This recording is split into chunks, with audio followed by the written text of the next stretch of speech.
HDP second year वालों को online class लेने के लिए धन्यवाद।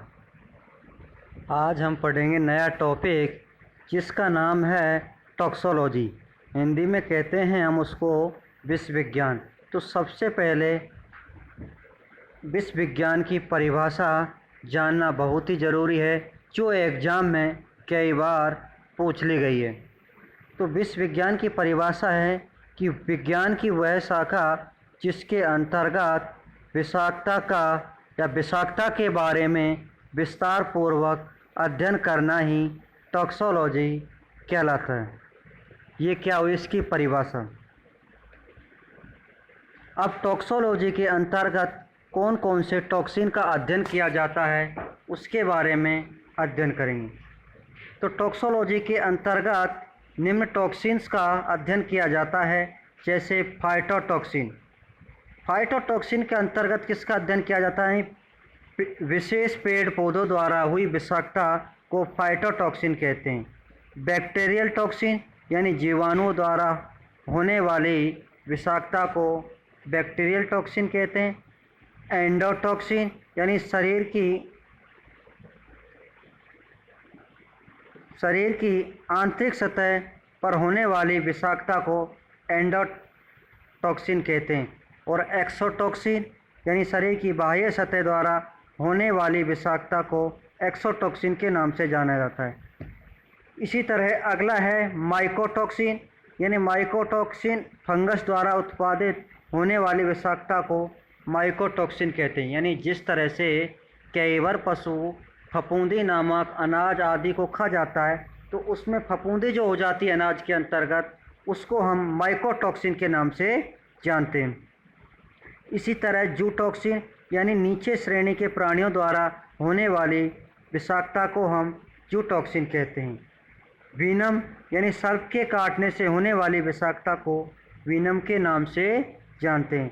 अर्गोटॉक्सिन यानी कृषि कार्य में ली जाने वाली विभिन्न औषधियों को अर्गोटॉक्सिन के नाम से जाना जाता है।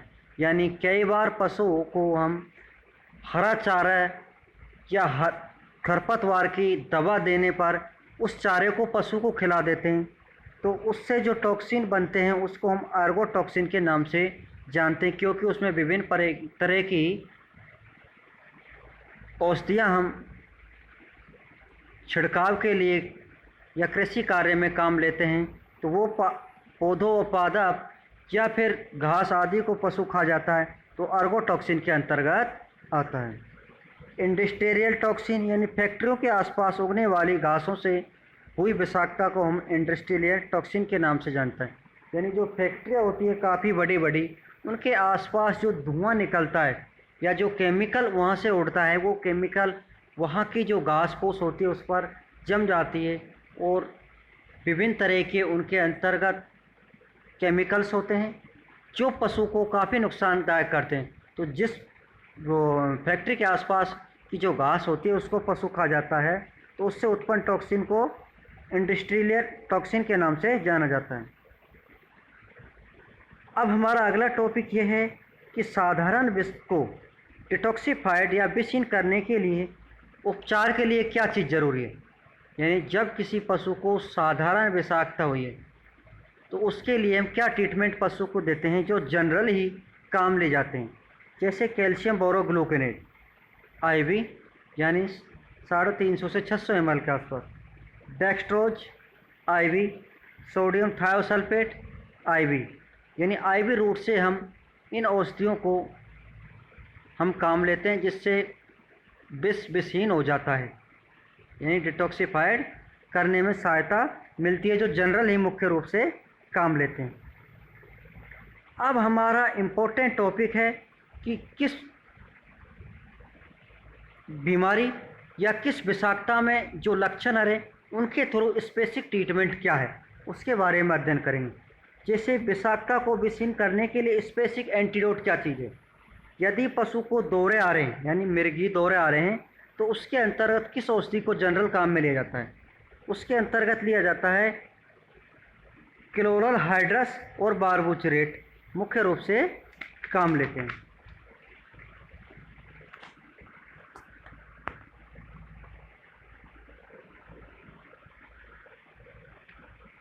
इसी तरह आर्सेनिक व बाहरी धातु से होने वाली विषाक्तता के लिए हम बाल काम लेते हैं। उसकी डोज कितनी लेते हैं? 3 mg पर kg बॉडी वेट IM।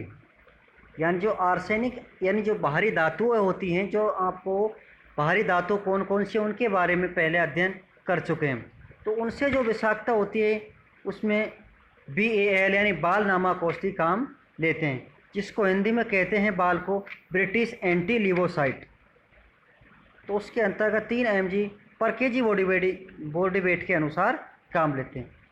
इसी तरह जो जस्ता होता है, इसकी विषाक्तता में हम कैल्शियम EDTA काम लेते हैं। कैल्शियम EDTA को कहते हैं एथाइलिन डाईएमीन टेट्रासिट्रेट, जिसकी डोज 1 से 2% वाटर विलियन सॉल्यूशन के साथ 5% ग्लूकोज के साथ IV 100 mg पर kg बॉडी के हिसाब से काम लेती है। इसी तरह कॉपर की विषाक्तता हो जाती है, तो इसके अंतर्गत अमोनियम मैलीब्लेडिनम नामक औषधि का उपयोग किया जाता है। ऑक्जेलिक की विषाक्तता में कैल्शियम बोरोग्लूकोनेट या लाइन वाटर स्पेसिफिक ट्रीटमेंट काम लेते हैं। नाइट्रेट व नाइट्राइट या नाइट्रेट की विषाक्तता में हम 1% मेथाइलिन ब्लू काम लेते हैं, जिनकी डोज 9 mg पर kg body weight IV route से काम लेते हैं। फास्फोरस की विषाक्तता में एफोमोर्फिन काम लेते हैं। सेलेनियम की विषाक्तता में बाल औषधि काम लेते हैं। प्रोथ्रोम्बिन की कमी में विटामिन K यानी प्रोथ्रोम्बिन क्या होता है, इसके अंतर्गत पशु के ब्लीडिंग ज़्यादा होती है, यानी ब्लड बाहर निकलने लगता है और थक्का नहीं जमता है, तो थक्का जमाने के लिए या ब्लीडिंग रोकने के लिए हम विटामिन K काम लेते हैं। एससीएन की विषाक्तता हम सोडियम थायोसल्फेट या एमाइल नाइट्रेट औषधि काम लेते हैं। 7500 mg पर kg बॉडी वेट, यानी 7500 का मतलब है 7.5-8 ml के हिसाब से हम काम लेते हैं। तो एससीएन की विषाक्तता के बारे में हम थोड़ा अध्ययन करते हैं कि एससीएन विषाक्तता क्या होती है। कि जब हम कृषि कार्य के अंतर्गत ज्वार बोते हैं और वो ज्वार के अंतर्गत बरसात नहीं होती है और पानी की कमी आ जाती है, तो 1-2 फुट की हाइट बढ़ने के बाद वो कठोर हो जाती है ज्वार, तो उसके अंतर्गत विभिन्न तरह की पत्तियों में एससीएन विषाक्तता आ जाती है, जिसके विषाक्तता आने से पशु विष से संक्रमित हो जाता है। तो ऐसी स्थिति में हम सोडियम थायोसल्फेट औषधि काम लेते हैं। कनेर की विषाक्तता में हम एंट्रोपिल सल्फेट काम लेते हैं। श्वेत कलर की विषाक्तता में विटामिन K उपयोग लेते हैं। और यूरिया की विषाक्तता में विनेगार या 5% एसिटिक एसिड औषधि का उपयोग किया जाता है। नमक की विषाक्तता में हम जनरल ट्रीटमेंट यानी पशु को अधिक से अधिक मात्रा में पानी पिलाएं। तो ये ट्रीटमेंट या स्पेसिफिक एंटीडोट 100% यहाँ से एक क्वेश्चन एग्ज़ाम में पूछ लिया जाता है। तो आपको याद होना चाहिए कि लेड की या जस्ता की विषाक्तता में एंटीडोट क्या है, ऑक्जेलिक की विषाक्तता में एंटीडोट क्या होता है, एससीएन की विषाक्तता में क्या एंटीडोट उपयोग लेते हैं, कनेर की विषाक्तता में क्या एंटीडोट उपयोग लेते हैं। इन सभी के बारे में स्पेसिफिक ट्रीटमेंट और डोज याद होनी बहुत ही ज़रूरी, तो सबसे इम्पोर्टेंट टॉपिक है।